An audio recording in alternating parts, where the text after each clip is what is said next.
আজকে ঘুম থেকে উঠতে বড্ড দেরি হয়ে গেছে, আর ঘুম থেকে উঠে কোনো রান্না করতেও ইচ্ছা করছে না। আর এদিকে বরমশাই নিয়ে চলে এসেছে 2 রকমের মাছ, ভাবো একবার। তো একটা নিয়ে এসেছে হচ্ছে চিংড়ি মাছ, আর একটা হচ্ছে ভোলা মাছ। তো দুটোই চটজলদি কীভাবে তাড়াতাড়ি রান্না করব সেটাই তোমাদের সাথে আজকে শেয়ার করব। কড়াইতে আমি সর্ষের তেল দিয়ে দিয়েছি, ভালো মতো গরম হয়ে যাওয়ার পরেই ভোলা মাছগুলো আস্তে আস্তে করে ছেড়েছি। কারণ ভালো মতো তেলটা না গরম হলে না মাছগুলো ছাড়লে কিন্তু কড়াইতে লেগে যায় আর ভেঙেও যায়। তো তার জন্য আমি ভালো করে তেলটা গরম হয়ে যাওয়ার পরেই মাছগুলো ছেড়েছি। তারপরে হচ্ছে আমি হালকা করে লাল লাল করে ভেজে নেব, বেশি লাল করে ভাজবো না, হালকা করে ভাজলেই কিন্তু যথেষ্ট। দেখো আমি এদিকে মাছগুলো ভাজছি, আর এদিকে তার মধ্যে আমি মশলাটাও রেডি করে নিচ্ছি। মশলাটা রেডি করার জন্য আমি নিয়েছি হচ্ছে সাদা সর্ষে, কালো সর্ষে, 2-4টে শুকনো লঙ্কা, 2-4টে কাঁচা লঙ্কা, এগুলো দিয়ে একটা ফাইন পেস্ট করে নিচ্ছি। দেখো আমার মশলা কিন্তু একদম রেডি, ব্যাস আর কোনো কিছু এক্সট্রা কিন্তু কিছু লাগবে না।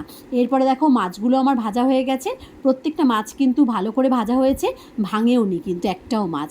তো তারপরে দেখো এই মাছ ভাজার তেলে আমি দিয়ে দিয়েছি কালো জিরে ফোড়ন। এরপরে কালো জিরের ফোড়ন দেওয়ার পর আমি টুকরো করে টমেটো কেটে নিয়েছিলাম, সেটাও দিয়ে দিচ্ছি। এরপরে আমি দিয়ে দেবো একটুখানি নুন, দিয়ে ভালো করে মেল্ট করে নেব, আর হচ্ছে আর একটুখানি ভেজে নেব। তারপরে যে মশলাটা করে রেখেছিলাম এটাও কিন্তু আমি এবার দিয়ে দেবো। সর্ষে বাটার তরকারি কিন্তু খুব তাড়াতাড়ি হয়ে যায়, তাই না? তো এরপরে দেখো আমি মশলাটা দিয়ে দিচ্ছি, মশলাটা দিয়ে আবারও একটুখানি ভেজে নিচ্ছি তেলে। এরপরে আমি জল দেব। তো তোমাদের আমার রান্না কেমন লাগলো আমাকে কিন্তু কমেন্ট করে জানিও। তো এরপরে দেখো আমি ভালো করে ভেজে নিলাম, এরপরে আমি পরিমাণ করে জল দিয়ে দেবো। জলটা একটুখানি বেশিই দেবে, কারণ সর্ষে বাটার তরকারি কিন্তু নামানোর পর দেখবে একদম শুকনো হয়ে যাবে। তো তার জন্য একটুখানি বেশিই দিচ্ছি জলটা। তারপরে ভালো করে মশলাগুলোর সাথে ভালো করে মিশিয়ে নিচ্ছি। তারপরে একটুখানি ফুট দেওয়া অবধি ওয়েট করব।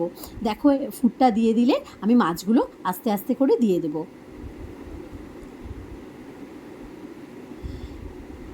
দেখো আমার ঝোলে কিন্তু ফুট দেওয়া স্টার্ট হয়ে গেছে। এরপরে আমি আস্তে আস্তে করে মাছগুলো দিয়ে দিচ্ছি। মাছগুলো দিয়ে আবারও একটুখানি ঝোলটার সাথে মিশিয়ে দিয়ে তারপরে আমি একটুখানি ফুট দেওয়া অবধি একটুখানি ওয়েট করব।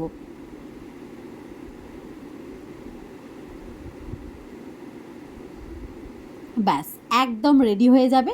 আমার কাছে ধনেপাতা নেই, তোমাদের ধনেপাতা যদি থাকে একটুখানি ওপর থেকে ছড়িয়ে দিতে পারো, তো আরও সুন্দর কিন্তু খেতে লাগে।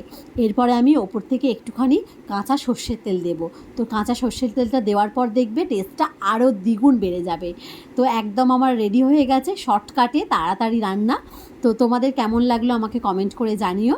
আর পেজটাতে নতুন হলে প্লিজ লাইক করে দিও, আর একটুখানি ফলো করে দিও। চলো আজকের মতো টাটা, আবার দেখা হবে নেক্সট কোনো ব্লগে। আর নেক্সট তো আমি চিংড়ি মাছের রেসিপিটা তোমাদের সাথে শেয়ার করব। চলো টাটা।